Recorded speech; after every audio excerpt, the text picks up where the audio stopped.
5. ¿Cómo se logra la curación? Para que la curación pueda tener lugar, es necesario que se entienda el propósito de la ilusión de la enfermedad. Sin ese entendimiento, la curación es imposible.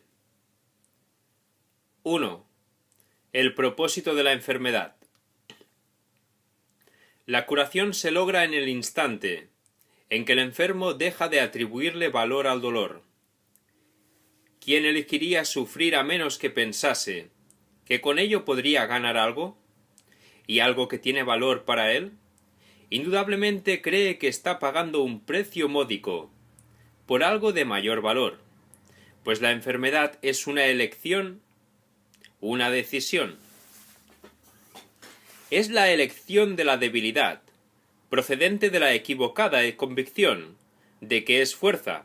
Cuando esto ocurre, se ve a la verdadera fuerza como una amenaza y a la salud como algo peligroso. La enfermedad es un método concebido, en la locura, para sentar al Hijo de Dios en el trono de su Padre. A Dios se le ve como algo externo, poderoso y feroz, ansioso por quedarse con todo el poder para sí mismo. Solo con su muerte puede su Hijo conquistarle. ¿Y qué representa la curación dentro de esta loca convicción? Simboliza la derrota del Hijo de Dios y el triunfo de su Padre sobre él. Representa el desafío supremo, en forma diferente, que el Hijo se ve forzado a aceptar. Representa todo lo que él se ocultaría a sí mismo para proteger su vida. Si se cura, él es responsable de sus pensamientos, y si es responsable de sus pensamientos, será destruido a fin de demostrarle cuán débil y miserable era. Mas si él mismo elige la muerte, su debilidad se convierte en su fuerza. Ahora se ha impuesto a sí mismo lo que Dios le habría impuesto, y de esta forma ha usurpado completamente el trono de su Creador.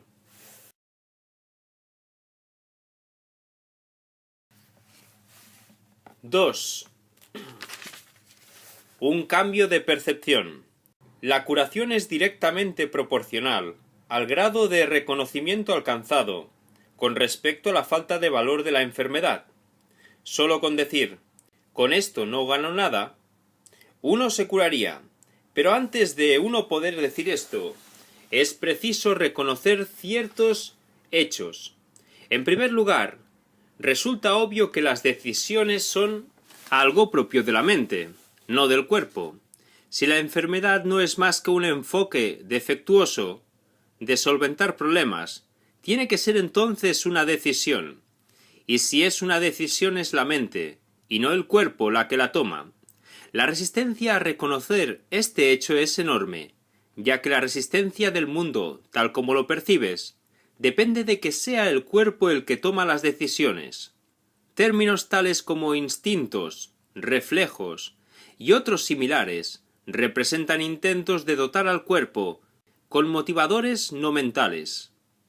En realidad tales términos no hacen más que enunciar o describir el problema, pero no lo resuelven. La base fundamental de la curación es la aceptación del hecho de que la enfermedad es una decisión que la mente ha tomado a fin de lograr un propósito para el cual se vale del cuerpo. Y esto es cierto con respecto a cualquier clase de curación. El paciente que acepta esto se recupera. Si se decide en contra de la recuperación, no sanará. ¿Quién es el médico entonces? La mente del propio paciente. El resultado acabará siendo el que él decida. Agentes especiales parecen atenderle, sin embargo, no hacen otra cosa que dar forma a su elección. Los acoge con vistas a darle forma tangible a sus deseos, y eso es lo único que hacen. En realidad, no son necesarios en absoluto. El paciente podría sencillamente levantarse sin su ayuda y decir: no tengo ninguna necesidad de esto. No hay ninguna forma de enfermedad que no se curase de inmediato. ¿Qué es lo único que se necesita para que este cambio de percepción tenga lugar? Simplemente esto, el reconocimiento de que la enfermedad es algo propio de la mente y de que no tiene nada que ver con el cuerpo. ¿Qué te cuesta este reconocimiento? Te cuesta el mundo que ves. pues ya nunca más te parecerá que es el mundo el que gobierna la mente.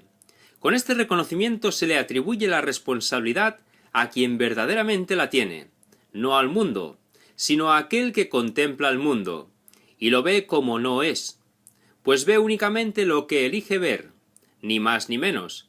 El mundo no le hace nada, pero él pensaba que le hacía algo.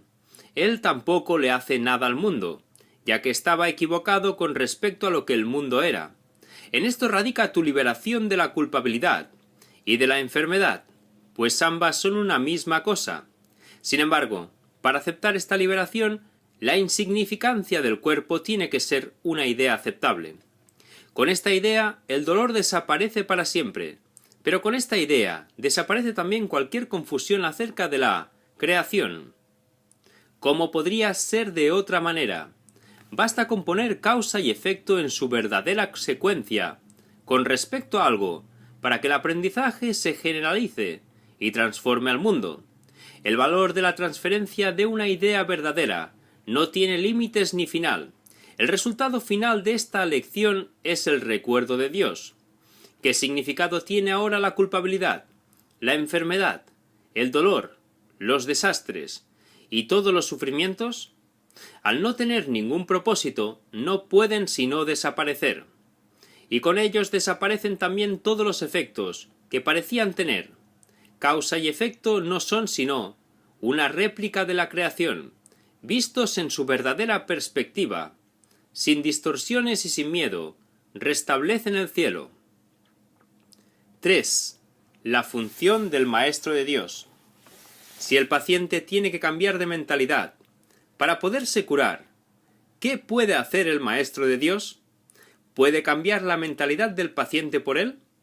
Desde luego que no. Para aquellos que ya están dispuestos a cambiar de mentalidad, la función del Maestro de Dios no es otra que la de regocijarse con ellos, pues se han convertido en maestros de Dios junto con él. Con aquellos que no entienden lo que es la curación, no obstante, tiene una función más específica. Estos pacientes no se dan cuenta de que ellos mismos han elegido la enfermedad. Por el contrario, creen que la enfermedad los ha elegido a ellos. No tienen tampoco una mentalidad abierta al respecto. El cuerpo les dice lo que tienen que hacer, y ellos obedecen. No tienen idea de cuán demente es este concepto. Solo con que lo sospecharan, se curarían. Pero no sospechan nada. Para ellos la separación es absolutamente real. Los maestros de Dios van a estos pacientes representando otra alternativa, que dichos pacientes habían olvidado. La simple presencia del Maestro de Dios les sirve de recordatorio. Sus pensamientos piden el derecho de cuestionar lo que el paciente ha aceptado como verdadero. En cuanto que mensajeros de Dios, los maestros de Dios son los símbolos de la salvación. Le piden al paciente que perdone al Hijo de Dios en su nombre. Representan la alternativa. Con la palabra de Dios en sus mentes, vienen como una bendición, no para curar a los enfermos, sino para recordarles que hay un remedio que Dios les ha dado, ya. No son sus manos las que curan, no son sus voces las que pronuncian las palabras de Dios, sino que dan sencillamente lo que se les ha dado, y exhortan dulcemente a sus hermanos a que se aparten de la muerte. He aquí, Hijo de Dios, lo que la vida te puede ofrecer. ¿Prefieres elegir la enfermedad en su lugar? Los maestros de Dios avanzados no toman en consideración, ni por un instante, las formas de enfermedad en las que sus hermanos creen. Hacerlo sería olvidar que todas ellas tienen el mismo propósito, y que, por lo tanto, no son en modo alguno diferentes. Los maestros de Dios tratan de oír la voz de Dios, en ese hermano que se engaña a sí mismo, hasta el punto de creer que el Hijo de Dios puede sufrir, y le recuerdan que Él no se hizo a sí mismo, y que aún es tal como Dios lo creó. Los maestros de Dios reconocen que las ilusiones no pueden tener efectos.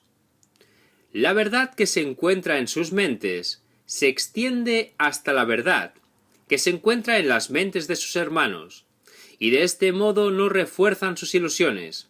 Así, éstas se llevan ante la verdad no se lleva ante ellas. y de esta manera se disipan, no por medio de la voluntad de otro, sino por medio de la única voluntad que existe, en unión consigo misma. Esta es la función de los maestros de Dios, no ver voluntad alguna separada de la suya, ni la suya separada de la de Dios.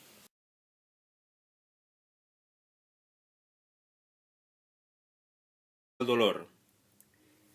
¿Quién elegiría sufrir a menos que pensase que con ello podría ganar algo? ¿Y algo que tiene valor para él? Indudablemente cree que está pagando un precio módico por algo de mayor valor, pues la enfermedad es una elección, una decisión. Es la elección de la debilidad, procedente de la equivocada convicción de que es fuerza. Cuando esto ocurre, se ve a la verdadera fuerza como una amenaza y a la salud como algo peligroso. La enfermedad es un método concebido, en la locura, para sentar al Hijo de Dios en el trono de su Padre.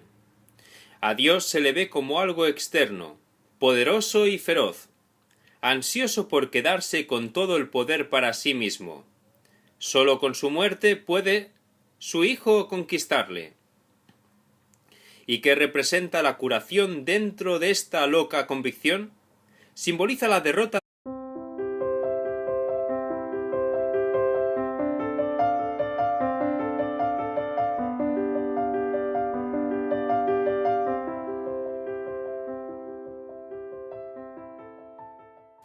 5. ¿Cómo se logra la curación? Para que la curación pueda tener lugar, es necesario que se entienda el propósito de la ilusión de la enfermedad. Sin ese entendimiento, la curación es imposible. 1. El propósito de la enfermedad. La curación se logra en el instante en que el enfermo deja de atribuirle valor a